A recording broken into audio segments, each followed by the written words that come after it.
Hello, and welcome to this video from Zenitel Academy.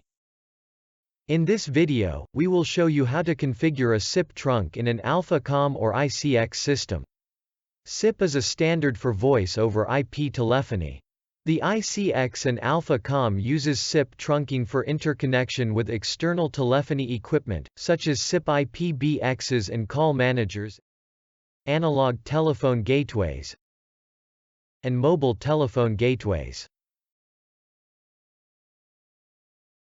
There are three major configuration steps. First, we need to check the filter's settings and the presence of a valid license. This is done via the web interface of the system. Secondly, a SIP trunk node must be created, and routing must be defined between the intercom application and the SIP trunk node. This is done from the Alpha Pro configuration tool. And finally, the prefix to dial out on the trunk must be created. Alternatively, one can create SIP extension numbers, making it possible to call without the need of a prefix. The first step is to check the filter settings and the licenses. Log in to the web interface of the system, and go to System Configuration and Filters.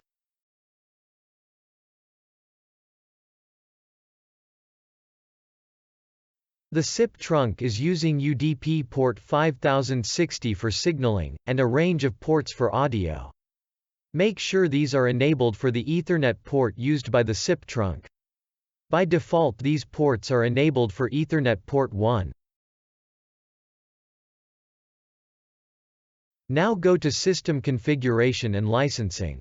Verify that there is a valid license for SIP trunking. The number of licenses indicates the maximum number of concurrent calls on the SIP trunk. The next step is to create a SIP trunk node and define the routing between the intercom application and the SIP trunk node. Start the Alpha Pro configuration tool. Press the plus sign to create a new node. Enter a descriptive name of the remote SIP gateway or PBX. Enter a node number. For SIP node, it is recommended to start with node number 100. Set type of node to SIP node. In an AlphaNet system with several ICX or AlphaCom nodes, you need to choose which node the SIP node should be related to. In a standalone system, you leave it at default value 1. Set the SIP node to be used for SIP trunk, and enter the IP address of the remote SIP gateway or PBX.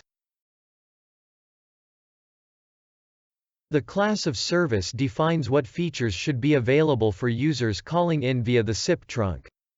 The content of the class of service is configured from the class of service window. Preferred codec should normally be set to G711U, or G711A. Now select the ICX or AlphaCom from the node list.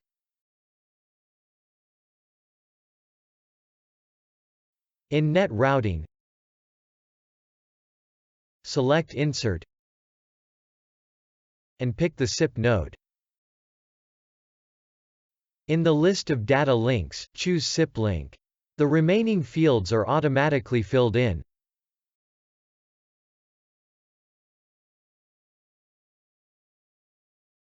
That concludes the net routing configuration. Next step is to create a prefix to access the SIP trunk from an intercom user.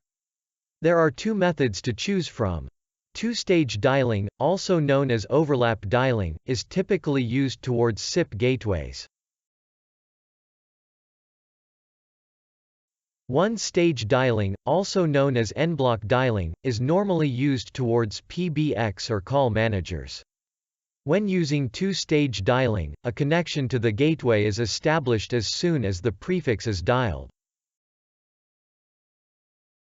Successive digits are sent one by one from the ICX-AlphaCom to the gateway as SIP DTMF signals. The SIP gateway will then forward each received digit out on the phone line. The prefix for two-stage dialing is included by default. In the directory list, scroll down to feature 83.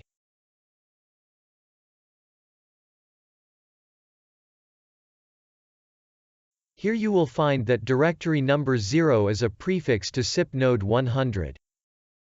The directory number or the node number can be changed if required. Then we'll take a look at one-stage dialing. When using this type of dialing, all digits are collected in the ICX-AlphaCom. When the dialing is finished, the complete number is sent in the SIP invite to the PBX.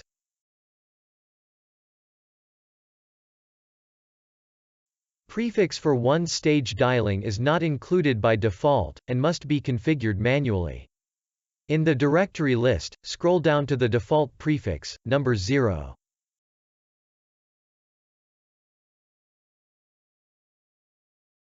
Modify the feature number to 81. Enter the SIP node number. In the parameter 2 field, enter the maximum digits in the phone number. When dialing a shorter phone number than specified here, one can terminate the dialing by pressing the M key, or wait for the 3-second dial timeout. Finally, we will look at how to create SIP extension numbers. This will make it possible to call remote extensions without using a prefix.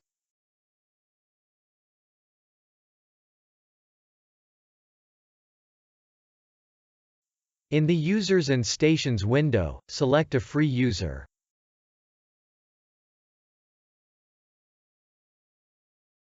Set the user as a SIP station.